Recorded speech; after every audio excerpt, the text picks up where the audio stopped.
তো বন্ধুরা, আজ ছিল অমাবস্যা, তাই ভাবলাম মাকে কিছু স্পেশাল বানিয়ে দিই ভোগে। তার জন্য আজকে বানাবো সেমাইয়ের পায়েস। এখানে আছে গুড়, কাজু, দুধ, সেমাই।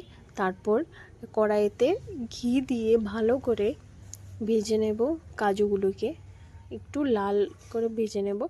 তারপর এর মধ্যে কড়াইয়ের মধ্যে আবার দিয়ে দেব ঘি। ঘিয়ের মধ্যে সেমাইগুলি দিয়ে একটু ভেজে নেব। ভাজা হয়ে যাওয়ার পর কড়ার মধ্যে দিয়ে দেব দুধ। দুধটা ভালো করে ফুটে গেলে তার মধ্যে ভাজা করানো সেমাইগুলি দিয়ে দেব। সেমাইগুলি কিছুক্ষণ রেখে 2 মিনিট রেখে তার মধ্যে দিয়ে দেব গুড়।